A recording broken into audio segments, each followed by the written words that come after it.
Analyse mock test वगैरह का जो एनालिसिस है वो कैसे करते हैं, मैंने कौन सी स्ट्रेटेजी यूज़ की थी, मेरे जो 300 350 नंबर 700 तक पहुंच गए। तो ये एवरेज 680 के आसपास कैसे अचीव कर सकते हो, इस पर पूरा लिखा है और मैंने कितने मॉक टेस्ट दिए थे और स्पेशल स्ट्रेटेजी बताऊंगा। तो चलिए शुरू करते हैं। हेलो नीट एस्पिरेंट्स, तो आपके बहुत सारे कमेंट आ रहे थे कि टेस्ट एनालिसिस वगैरह पे वीडियो बनाओ। स्टडी से रिलेटेड मैंने वीडियो ऑलरेडी अपलोड कर रखे हैं, फिजिक्स कैसे पढ़नी है, बायो कैसे पढ़नी है, और भी लाता रहूँगा वैसे, पर 3-4 वीडियो मैंने डाल रखे हैं, बायो कैसे पढ़नी है, फिजिक्स कैसे पढ़नी है, केमिस्ट्री वगैरह। बट अभी एक मेन वीडियो है कि टेस्ट तो देते हैं बट टेस्ट में मार्क्स नहीं आते, मार्क्स कम आते हैं, फिर 300-400 पे आते हैं, अटक जाते हैं। तो इस पे इसको 700 तक कैसे ले जाए, 600 प्लस कैसे ले जाए, तो इस पे आज मैं लेके आया हूँ पूरी एक डिटेल एनालिसिस वीडियो। मेरा भी बताऊंगा मैंने कैसे 300-400 नंबर से 700 तक पहुँच गया था। तो चलिए, सबसे पहले तो ये आप मेरा टेस्ट वगैरह देख लीजिए। ये देखिए मेरा एवरेज था 675 679, ये अलग अलग टेस्ट था। ये माइनर का है, ये हमारे दंगल जो मेजर हुए तो वो है, ये बायोकेम जो इसका पेपर, बायोकेम का जो पेपर था इसका लेवल था लगभग नीट 2025 का लेवल। फिजिक्स नहीं थी, सिर्फ बायोकेमिस्ट्री थी, तो नीट 2025 के लेवल से भी कुछ ऊपर ही था, उसका एवरेज दे सकते हो। और ये लास्ट दंगल, ये भी मेजर का ही है, तो इसका एवरेज मैंने पूरी नीट जर्नी में कितना टेस्ट दी उस पर भी डिटेल मैंने बात करेंगे। ये लगभग 65 प्लस 10 टेस्ट और जोड़ दो, वो हिडन टेस्ट थे, मतलब उसका कोई रैंक वगैरह नहीं आती थी। तो ये लगभग 75 टेस्ट मैंने इस साल दिए थे नीट 2025 में। तो ये देख लीजिए, ये माइनर वगैरह में जैसे 700 700 या फिर 680 70 90 690 75 80 85 95 75 85, ये 679 का एवरेज, तो अब 675 80 के आसपास। तो ये हमें अभी आप भी अचीव कर सकते हैं आराम से। अगर 300-400 नंबर आते हैं ईजी वे में, ये टिप्स फॉलो करो, पूरी वीडियो देखो, तो आपको एकदम अचीवमेंट एकदम फील होगा कि हाँ 300-600 हुए, डबल हुए। चलिए शुरू करते हैं। सबसे पहले तो अगर आप जीरो से भी चालू कर रहे हो, वैसे आपका अगर लास्ट ईयर मान लो 300 नंबर आए, किसी के 400 आए, किसी के 500 भी अगर जनरल ओबीसी में सिलेक्शन नहीं हो रहा है तो 500 भी आए, तो वो वापस शुरू कर रहा है, स्टार्टिंग जीरो से करना है। सबसे पहले तो यही है। कुछ लोग क्या करते हैं कि जैसे पिछली बार वाला 500 तक तो आ रखे, इसका आगे का लाना है, बस हमें 100 नंबर ही बढ़ाना है, ये सोच के नहीं चलना है। हमें वापस चलना है जीरो से, चाहे वापस अगर 1 + 1 = 2 होता है तो वो भी वापस रफ में लिखने के बाद ही होगा 1 + 1 = 2, ऐसे पूरा सॉल्व करके निकालना है। ऐसे नहीं है कि ये तो मेरे 500 तक तो मेरे को आता है और इसके आगे का मैं 100 नंबर ऐड कर दूँ, ऐसा कुछ नहीं करना है। जीरो से वापस से पहले लिविंग वर्ल्ड चैप्टर पढ़ना है तो पढ़ना ही, उसके आगे बायोलॉजिकल क्लासिफिकेशन, तो ऐसा मतलब पूरा जीरो से चलना है और नेक्स्ट लेवल तक तैयारी कर सकते हो। मैंने इसके ऊपर 3 वीडियो डाल रखी है ऑलरेडी कि कैसे पढ़ना है, 3-4 वीडियो सब्जेक्ट के, ईच सब्जेक्ट के ऊपर डाल रखी है, वो आप देख सकते हो, डिस्क्रिप्शन में उसकी लिंक डाल दूँगा। अब आज की वीडियो है मॉक टेस्ट के एनालिसिस वगैरह, मॉक टेस्ट कैसे देते हैं, क्योंकि पढ़ तो लिया है, अब उसके बाद उसको एनालिसिस कैसे करना है, वापस के याद है कि नहीं है, उसको टेस्ट कैसे देना है। तो मैंने दिए थे लगभग, मेरा बता दूँ, मेरा दिए थे लगभग 280 प्लस मॉक टेस्ट इस साल का और लास्ट ईयर। और 12th में मेरा टेस्ट देता था। 12th में कोई खास तैयारी नहीं थी उस टाइम, तो मेरे तो लगभग 300-400 नंबर आते थे, वो भी 400 तो मुश्किल से, 300 और 400, 350 और 400 की रेंज में ही थे, 400 से ऊपर तो बहुत रेयर थे। तो उसको मैंने कैसे अचीव करके 700 तक पहुंच गया। सबसे पहले तो आपको ज़्यादा से ज़्यादा मॉक टेस्ट देने, मतलब 1 साल के अंदर आप 100 प्लस दे पाओ तो आराम से ईजी वे में बहुत सारे मॉक टेस्ट हो जाएंगे। टेस्ट एनालिसिस के लिए आपको एक छोटी सी रफ कॉपी टाइप डाल देनी है, या कोई वाइट पेपर की छोटी सी ब्लैंक बुक होनी चाहिए, बस उसमें कुछ पेपर होने चाहिए। और मैं तो मेरे लिए तो ये नोटबुक थी जिसमें आगे रफ कार्य कर लेता था और पीछे टेस्ट एनालिसिस के लिए रख लेता था। तो मैंने ये रख रखी थी, और ये मेरे देख सकते हो मैंने स्टार्टिंग फर्स्ट माइनर से ही कर लिया था कि टेस्ट एनालिसिस करना है। मेरे लास्ट ईयर थे 645 मार्क्स नीट 2024 में, बट फिर मैंने सोच लिया कोई कॉलेज मिल नहीं रहा है तो वापस जीरो से चलेंगे। ऐसा नहीं है कि 50 नंबर बढ़ा लो तो 700 तक पहुँच जाएंगे, नहीं, वापस जीरो से चलेंगे। तो जीरो से मतलब टेस्ट एनालिसिस, क्वेश्चन प्रैक्टिस वगैरह वापस जीरो से एकदम। तो वो मैंने वापस सोच के ये स्टार्ट किया था। जिस फर्स्ट माइनर में आए थे 680 मार्क्स, तो वो मैंने देख सकते हैं ये रहा 680 मार्क्स थे फर्स्ट माइनर में।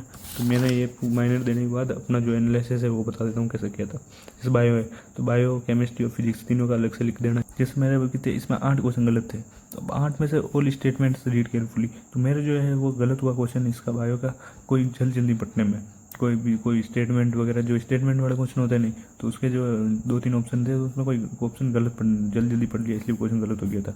तो वो एक मेरा इसमें गलत हुआ। इसमें बायो में थे 340 मार्क्स सबसे पहले टेस्ट। 345 में कोई ये दो क्वेश्चन, कोई 1-2 क्वेश्चन इससे गलत हो गए।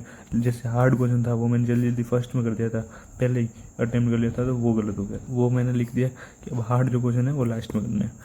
ऐसे ही केमिस्ट्री में ऑल इजी क्वेश्चन इन, जैसे अपने लैंग्वेज में लिख सकते क्वेश्चन इन फर्स्ट 20 मिनट। इसमें भी यही उस टाइम हमारा फिजिकल केमिस्ट्री चल रही थी, तो जो इजी फिजिकल केमिस्ट्री में भी जो नॉर्मल न्यूमेरिकल वाला नहीं होते तो वो पहले 20 मिनट में करने थे, वो मेरा मतलब उस टेस्ट का। Then hard question and medium question proper solve. अब मेरा कोई क्वेश्चन ऐसा भी गलत हुआ था जिसमें मैंने प्रॉपर सॉल्व नहीं किया और नोट्स वगैरह याद नहीं आए थे, तो वो मैंने लिख दिया रिकॉल नोट्स ड्यूरिंग एग्जाम, मतलब एक एग्जाम में वापस उस नोट्स को वापस याद रखना है, जैसे याद करने की सोचना है, मतलब ऐसे नहीं जल्दी जल्दी क्वेश्चन सॉल्व करके रख दिया। तो मतलब उस टाइम मेरी जो ये गलती हुई थी। फिर फिजिक्स का all question slowly question no calculation, उस टाइम मेरे कैलकुलेशन मिस्टेक हो गई तो उसको मैंने लिख दिया और यहाँ पे लिख दिया नेक्स्ट एग्जाम, तो ताकि मेरे को याद रहे कि अगले एग्जाम में ये नहीं करना है। फिर 1 मिनट में एक क्वेश्चन करना है, ये तो मैंने पूरा लिख रखा, क्योंकि कुछ क्वेश्चन में ज़्यादा टाइम लग गया वगैरह, तो वो मैंने पूरा लिख दिया। ये भी है सोल्व 45 से 50 मिनट, ऑलमोस्ट 40% क्वेश्चन करने में।